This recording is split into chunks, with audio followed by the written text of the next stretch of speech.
So, Bernie, what is the best habit that you have? I would say, boy, I've got a few of them, but I think the best habit that I have is getting to bed by 10 p.m. so that I can get 7 hours of sleep, wake up at 5 a.m. Now, this is Monday through Friday. Wake up at 5 a.m. and then spend time that is about me. I work out most of that time. And then I sit down and I read through my affirmations. I do a little bit of praying. And then I go take a shower and hit my work day. But I do all that between 5 a.m. and about 7:30 a.m. And that is so therapeutic for me. I couldn't live the life I live without doing that. Yeah, you have a Hello and welcome to the first episode of the Pursue Your Spark podcast in 2024. I'm your host, Heike Yates, and you'll be in for a ride for our first episode of the new year. Today, we're peeling back the layers of what it truly means to thrive in your health, fitness, career, relationships, and legacy as you step into this empowering phase of life. We're not just talking about the usual tips and strategies. Oh no, we're going way beyond that. We're exploring the unexpected, the unconventional, and the utterly fascinating aspects of midlife that often go unnoticed. And we are joined by my friend Bernie Borges.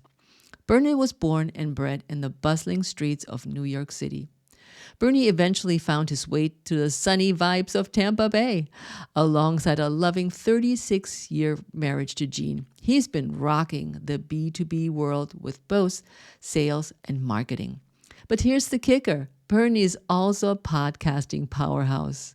From his early days with Modern Marketing Engine to the catchy Digitally Irresistible podcast, he's now pouring all that energy into Midlife Fulfilled. I'm super excited to chat with him about life, his new podcast, and about the 5 pillars in midlife. Let's dive into this week's episode. So, Bernie, what is the best habit that you have? I would say, boy, I've got a few of them, but I think the best habit that I have is getting to bed by 10 p.m. so that I can get 7 hours of sleep, wake up at 5 a.m. Now, this is Monday through Friday. Wake up at 5 a.m. and then spend time that is about me. I work out most of that time. And then I sit down and I read through my affirmations. I do a little bit of praying. And then I go take a shower and hit my work day. But I do all that between 5 a.m. and about 7:30 a.m. And that is so therapeutic for me. I couldn't live the life I live without doing that. Yeah, you have a Doing that. Yeah, you have a very busy life. And I love that these are your habits that you can swear by and live by. Absolutely, absolutely. It's part of to me. It's like brushing my teeth. Really, it's as routine as brushing my teeth. I wouldn't think of not doing what I just described. Yeah, I love it. Now, when we first met and we connected, we had a discussion about midlife. What age is midlife? And I was convinced that midlife starts at around 45. And then you said, but Heike, how far down does your midlife go? Can you share your thoughts on that? Yeah, it's a fun kind of popular topic. I enjoy discussing that. So first of all, like I'm going to first say that midlife, what midlife is not. Midlife is not a midpoint of our life. The word mid is in midlife, obviously, so a lot of people take that literally. I often say there's lots of euphemisms in the English language. For example, we park in a driveway and we drive in a parkway, right? So the point is that midlife is not the quote unquote midpoint of your life because we don't know when we're going to die. So how can we know when the midpoint of our life is? So, but to your question, I really believe, and I've done research on this, I really believe that midlife is, for the most part, adulting. And for the most part, that begins for a lot of people in our 30s. Now, a more popular definition of midlife is, 40 to about, mid 60s. There's a lot of, internet content around that. But I've also seen some acknowledgement of my own philosophy of it. And that is that really when we begin adulting, for many of us in our 30s, and what I mean by that, Heike, is we start to have responsibility beyond those youthful years of our 20s, right? For many of us, it's a mortgage, it's a marriage, it might be kids, whatever the circumstance might be. We've got these responsibilities, and we're now going through these phases where we're ambitious and we want to get things done in our life and in our career and our families and that sort of thing. And we kind of really hit the rat race, whether we want to admit it or not. We're in that rat race. And so I really believe we have three phases of midlife: early, mid, and late. And so early is 30s and 40s, mid is 50s and 60s. I'm in my 60s. And then late midlife is 70s and beyond. And the only thing after midlife is end of life. And end of life really is only defined when we decline, when we go into a decline in health that eventually leads to our passing. And that's not exactly the same for everybody. That's a very unique thing. So that's my not so short-winded, it's my long-winded explanation of midlife. I love this. I talked to somebody yesterday who did not want to divulge her age to begin with. And I told her about our upcoming interview, and she was scratching her head about the whole midlife division. I said, how old are you now? And she said, I'm 60. I'm like, you're prime midlife. Yep, absolutely. Absolutely. It was so cute. Now, you started the Midlife Fulfilled podcast in February of 2022, and you had said, nobody talks about fulfillment. Why do you think that is? And men are excluded, it seems, from what I've learned through my observations about you. Yeah, I've made that same observation. So before I actually started the Midlife Fulfilled podcast, I've been podcasting for 10 years. And I knew, and I was ready for a new podcast. And I knew I wanted to do something about midlife. So I went out and searched the internet for midlife podcasts. And mostly what I found, Heiko, were podcasts hosted by women. You're an example of that. And for women, you're an example of that, right? And in many cases, I'm not suggesting that this is your Pursue Your Spark podcast, but in many cases, a lot of the topics centered around menopause and divorce. And nothing wrong with that, but there was a lot of that content out there. And I didn't really find podcasts that were not geared to either men or women, but just for both of them, but around this topic of fulfillment. I heard podcasters in their content throw in the word fulfillment, as part of a conversation, but I didn't find anything that was just focused on that. And that's what I wanted to do, because I believe firmly that everyone wants fulfillment. And the reason is because fulfillment is soul deep. It is deep in our soul. When we achieve fulfillment, and by the way, fulfillment is not this one thing we just achieve in life. It's broken up according to what I call the 5 pillars of midlife, right? Those 5 pillars are health, fitness, career, relationships, and legacy. So we can be really fulfilled in any one of those 5 pillars, or 2 or 3 or 4, or maybe even all 5, although highly unlikely, by the way. But whatever fulfillment we have in any of those pillars, it's soul deep. And it's what I call immutable, Heike, immutable. If I have fulfillment over something, a bad day or a bad week can't take that away. That fulfillment is deep within my soul. Nothing can take that away. I might have a bad day. I might be angry. I might be upset about something, but that fulfillment in any one of those 5 pillars, that fulfillment is immutable. I love this. We also talk about before fulfillment and after fulfillment, before we dive into those 5 pillars. How would that relate to what we're going to continue to talk about? So again, we've got the 5 pillars. I can't separate them, right? And so because we go through life, not linear, but very iteratively, right? We just go through cycles. We go through life, and we have ups and downs. We have good days, bad days, good weeks, bad. We have good years and bad years. I mean, all of that, right? So we can go through a period where we are what I call BF, before fulfillment. We just haven't reached that that fulfillment stage in a particular thing, whatever that might be. It might be related to your career. It might be related to your education. It might be related to your health. It might be related to, the topic, but a big focus of yours, fitness and health, right? So you might be in that before fulfillment stage. For example, someone who wants to lose 30, 40, 50 pounds, right? And so they're in that before fulfillment stage, and then they work with someone like you to help them get through that. And then on the other side, now they're fulfilled. They've lost 50 pounds. They feel so much better about themselves, and they're just doing life just in a better way for them in that particular example, right? So I call that BF to AF, before fulfillment to after fulfillment. I love this. Also, you talk about an 80-20 principle in your fulfillment. What does that mean? To me, 80-20 means something completely different than your 80-20. Yeah, yeah. Well, maybe it doesn't. I don't know that it does. Let me explain it, and then you can tell me whether you think it means something different.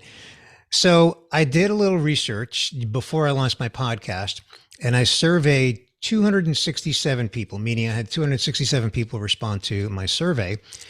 And in that survey, the big takeaway was that 78% of the people who responded, and they were all over 40, they responded that they were not totally fulfilled in their life. I asked people, are you totally fulfilled or are you less than totally fulfilled?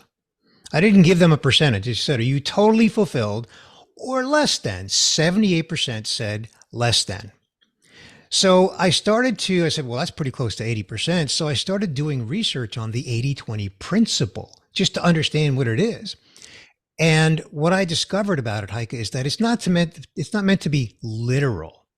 So in my 78% example, right? That's not 80, it's 78, right? Right. So it isn't meant to be literal. It's just that it's a principle that can be applied to so many things across the spectrum of the world and life and business and everything, right? And so when you look at that number, 78% said that they were less than totally fulfilled. 19% said that they were totally fulfilled. And I think there's a balance of like 3% who just said, I don't know. Yeah, they really couldn't answer the question. So 78 and 19, it's pretty close to 80 and 20. And so in my research, I just discovered that it's not meant to be literal. It's just meant to be representative of so many things in life.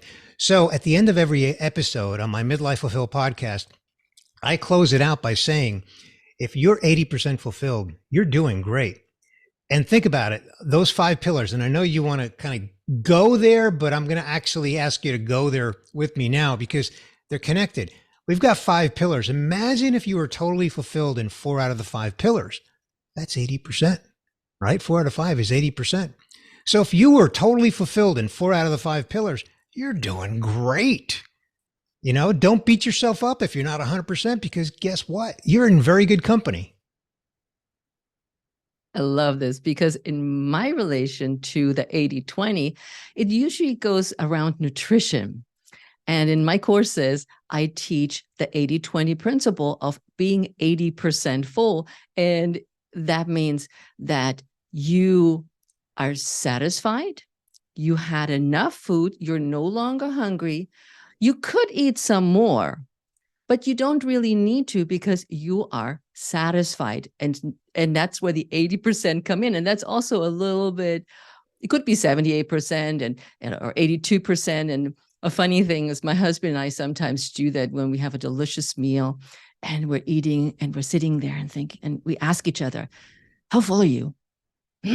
78. Could you eat a little bit more? Yeah, but if I eat more, then I'm stuffed. Or I can eat maybe a bite more. Okay, let's get that one bite, but then we're done at 80%. So we're not overstuffing ourselves. That's great. But I think you're really helping me prove my point. And that is that principle can be applied to so many things just in the spectrum of our entire life.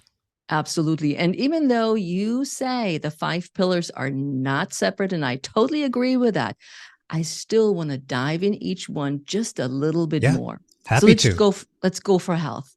How do health priorities change in midlife? And what drives this shift or these shifts? Well, there's a few things. How much time do we have? It's a big topic. Uh, so health changes in a few ways. One is as we get older, we generally are dealing with more physical health issues, ailments, might be illnesses. We may start to realize that there are hereditary conditions that we're exposed to just from our ancestry. Um, Maybe we ignored our health or we ate very, very poorly for decades and now it's catching up with us in our 40s or 50s. So it's just all those factors, right? So hereditary as well as lifestyle influences can impact our physical health. But the other big one is our mental health as well. Hmm. So often, and look, I am not a therapist or a psychologist or a psychiatrist. I'm none of those. But and I know that many of us might bury things for decades. Could be a childhood thing, or it could be, we were expected to become a lawyer. So we became a lawyer and we wake up at age 50 and we hate lawyering or whatever it may be. Right. And that's been eating at us for decades. So mental health is another big factor that needs to be acknowledged and dealt with. Absolutely. And that's one of the toughest things for most people, to address those deep rooted fears, anxieties, griefs that we carry around with us for so long. Yep. Now, why is fitness pivotal in midlife for a life fulfillment? So I love this question. First of all, let me start with the bad news. The bad news is that according to the CDC, which is obviously a US government agency, according to the CDC, 60% of Americans don't exercise. And also, 40% of Americans are obese. And I think the number is 10% of Americans are morbidly obese. So this is not good news. This is bad news. And unfortunately, it's having an impact that ripples through all of society in so many ways. Yes, of course, there is a direct connection between fitness and health. No question about it. No question about it. But also, there's just the day to day function of how we can live our life. If we don't maintain a reasonable, respectable level of fitness, and I know, and we're not talking about, big muscles or being able to run marathons, although many people in midlife do, for sure. We all know that. But I'm not saying that that's the level of fitness we have to have, right? Just functional fitness so that you can do things normally. If you need to move, you can pack boxes and load a truck, or just go into the grocery store. You can pick up groceries. The list goes on. Just the bad news that I shared about 60% of Americans not doing any exercise at all, that is just such a bad statistic that I want to, and I know you are in your great podcast, bringing attention to this topic so that more people can just have this wake up call when they need that wake up call. Like, you've got to consider your fitness. That's why I break it out. Yes, it's connected to health, and I acknowledge that all day long. But I break it out into its own pillar because of the data that I shared with you, which is not good data. So I think it warrants its own pillar. Yeah, absolutely. I couldn't agree more. When I think back, I've been a coach for 35 years. And as a coach, you always want to help people live healthier, happier, fitter lives. And when I look back in my career and the clients I've seen, it's literally going the other way. The few people that are in my world, whether it's through Pursue Your Spark or in my brick and mortar studio, these are the few people that put their fitness and health center. All the rest, it's almost like you can't reach people. They are bombarded with fitness information that is incorrect. They don't know where to start. They don't know who to listen to, what program to follow to, because we're inundated with so much information. And these 40% are the ones that need us the most, but they are the ones the hardest to reach for maybe other reasons other than that they're just inactive. I don't know, but it's almost in my world, I'm like, come on, you can do this. I got you. Give me at least a chance to help you. And so Yeah. fitness is definitely pivotal especially also midlife. And when you think of women, menopause, it is the time to, if you haven't done anything, it's move it. Yeah, Yeah. exactly. And a lot of people say that they don't have time.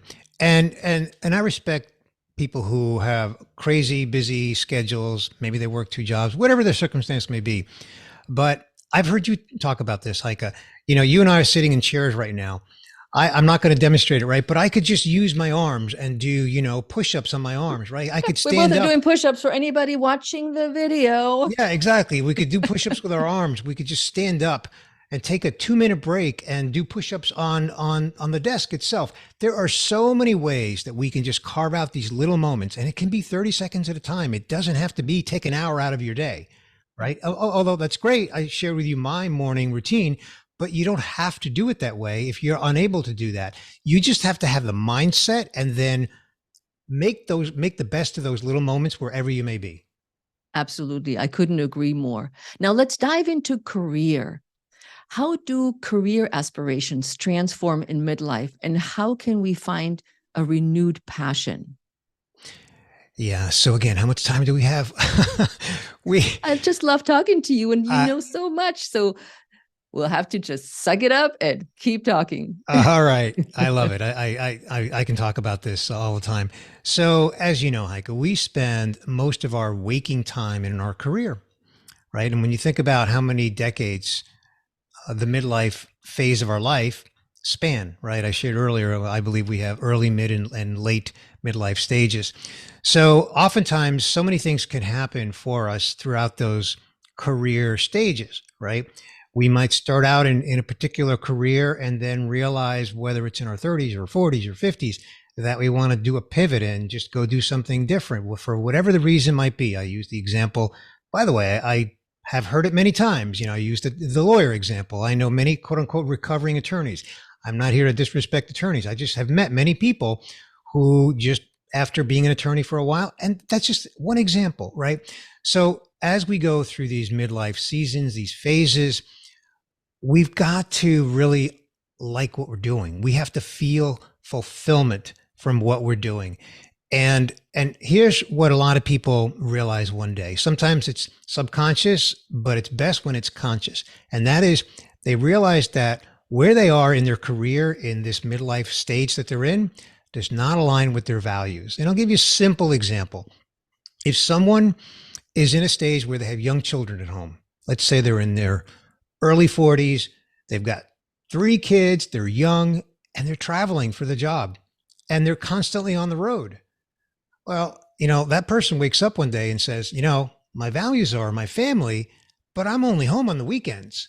So that's an example, just one simple example of a misalignment between career and values, right? So going through that exercise of, what are my current values? Because our values can change, right? My Absolutely. kids are out of the house, right? They're grown, they're adults, they're out of the house. So I don't have the same values in that regard as when they were young and, and obviously at home, right? So it's a matter of really just going through that exercise, that mental exercise. What are my current values? How does my career align with my current values? Mm-hmm. So I'd also think it requires us to become more flexible. I think over the years we become, or might become, very rigid in our thinking that this is the only career. And just recently, my brother, who is 8 years younger, just celebrated 25 years in the same company. Wow. That's what I said. I'm like, 25 years? That's unheard of. Normally, or oftentimes, people change every 3 to 4 years and do their Yeah. career. So he is really fulfilled in what he does. That's wonderful. That's So totally wonderful. I'm remember back to the 80% thing, right? I'm not suggesting that it's, 100%, or am I suggesting that you should be at 20%, right? If you're 80% fulfilled, that's great. So if he's 100% fulfilled in his career pillar, that is wonderful. So I would ask your brother, then look at the other 4 pillars and ask yourself, how fulfilled are you in all the other 4 pillars? And you know what? If he says 100% across all of them, fantastic. But I will say this, he would be the exception, not the norm. And as we're talking about this, I know one pillar that he's absolutely not fulfilled. And I don't want to say it on the podcast in case he Uh, listens to it because I don't want to spread his news. But he's worked on his fitness pillar a lot lately. So he's been bringing that fitness pillar up to his career pillar. great, And great. some of the others are still lagging from what he told and shared with me. But he's the exception, being so fulfilled in a job, in a career that I have heard in recent history. So I say to more power to him. Yeah, that's great. So you touched on it a little bit already. Now we're talking about our relationships. When we talk about before fulfillment and after fulfillment, when you're putting this in relation to our family dynamics, the kids leaving, and now also elder care, how would that all fit together? Yeah, the relationship pillar is, in my view, the most complex one. And I say the most complex because that relationship pillar is very multifaceted. Mm. So we'll start with the obvious, right? Your immediate family, your spouse or significant other, your siblings, if your parents are still alive, mine are not. But when they were alive, my relationship with my parents, right? Your own kids, now we have very young grandchildren. I'm building relationships with them, although they're really young. I mean, the oldest is 3, but even that 3-year-old grandson, it's wonderful when I get a hug from him and to feel that affection from him. So relationships with our family is certainly an obvious one, and just building and maintaining and sustaining and working at that and never taking them for granted. But it goes obviously well beyond that, right? There's friends, there's neighbors, there's local community, there's maybe clubs that you belong to, or church group or synagogue. There's work, right? There's people you Right. work with, and some you like, some you may not like, right? And then I was asked recently, and I was prepared for this answer. And I was asked, well, where does religion come in, right? And I said, that's relationship, right? I'm a person of faith. So I have a relationship with my God. That's relationship. So this pillar of relationship is very complex because it spans so many different areas of our life. And I would suggest that it's hard to be 100% fulfilled across all those relationship buckets that I described just under that pillar of relationship, right? There's so many buckets in there, right, Heike? Oh my goodness, I'm just pulling all my buckets. Here comes my kids' buckets, grandma bucket, the daughter bucket, sister bucket. I was like, oh goodness. Yeah. And I don't have anybody really I work with other than my virtual assistant, but that's also another bucket. Or Yeah. the husband-wife bucket. That's also a big Yeah. one. Yeah. Yeah. When you think of all those buckets, and some of those buckets are more fulfilled than others, I have to say. Yeah. Oh yeah. Absolutely. That's why I say for someone to be 100% fulfilled in all those buckets of relationships, that's pretty amazing if that's, the case for anybody. It's especially relationships. I always think it's a work in progress, and you can only put your best foot forward and practice understanding and forgiveness for some things that you encounter in those relationships. Absolutely. Yeah. Understanding, forgiveness, compassion, empathy, and love. Yeah. I mean, it's all about that. Sending it all out.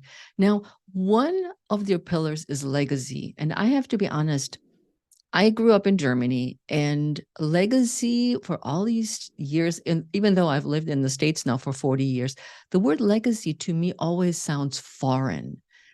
And I don't know what to do that. So how do you view legacy, and how can the listener understand this, maybe if they don't understand Yeah. it like I do? Yeah. Okay. This is my favorite pillar. So let me explain what I mean by legacy. It's actually pretty simple because there's another word I'm going to use that's synonymous with legacy, and I think you'll get it right away. And that's impact. Think about what you're doing. How many people have you and do you impact? Your legacy, not limited to this, I'm sure, because you've got family, but your legacy is how you are impacting people, I think specifically women, in their fitness pillar. right? So legacy is all about what's the impact that you're having on fill in the blank, right? Whatever that is for you. It's as simple as that. What is that? And I think for a lot of us, we tend to, and I'm generalizing here. So I'm not saying this is for everybody. Absolutely not for everybody. I'm just saying in general, a lot of us either delay thinking about that or maybe even just put it off or ignore it or whatever. But then the flip side is as we get older, we start to think about that, right? Now that I have grandkids, like how can I impact my grandkids, right? What impact can I have with my Midlife Fulfilled podcast? What impact are you having with your Pursue Your Spark podcast, right? So legacy is all about impact. How are you impacting? Fill in the blank. Why didn't anybody tell me that earlier? Because I am like, everybody talks about legacy and I'm like, wow, this is like so profound. What does it actually impact? Making an impact on the people around you in the world. Bernie, that's why you Exactly. had to be on the show. So thrilled to be here. Oh, now, final question. If every midlifer were to leave behind a time capsule, capturing their legacy, what unexpected item do you believe should they include in their capsule? So time capsule with an unexpected item in it. Mm-hmm. Okay. That is a fascinating question. So I'm going to take it back to legacy. And that is some evidence of, so I'm going to speak in the first person, some evidence of the person or the thing that I wanted to impact. Right. And so maybe in my case, it would be, hey, at the time that I created this capsule, my podcast had X number of episodes, and my hope is that I impacted X number of people around finding fulfillment across these 5 pillars of midlife. So something that would just help the person who discovered the time capsule, help them understand. Again, I'm speaking in the first person, my thinking on how I view legacy and where I wanted to have an impact with my legacy. That's a good time capsule. I like that one. I thought I'm going to offer you a question that's a little bit more deeper and thinking about, like, oh, what can it be? Yeah, no, that's a great one. I love how you really got me thinking on that. Yeah. I love this. Bernie, thank you so much for coming on the show and sharing all your wisdom. How can people reach and connect with you? Well, thank you, Heike. It's been a thrill to be with you. I'm easy to find either by name, Bernie Borges, Borges. And then, of course, the Midlife Fulfilled podcast is easy to find anywhere. And I have a website. And guess what the website is? It's midlifefulfilled.com. Fantastic. Thank you so much. And I'll talk to you soon. Thank you, Heike. Great to be with you. And that's it for today for our very first episode in 2024. Thank you so much for joining me. And also a heartfelt thank you to our wonderful guest, Bernie Borges. You can find him in the links in the bio, so you also can follow his Midlife Fulfilled podcast. I'd love to hear from you, and I want to know how this episode resonated with you. Send me an email at heike@heikeyates.com in the subject line podcast 204 and let me know how the episode resonated with you. Until next time, here at the Pursue Your Spark podcast. Take care. Ciao.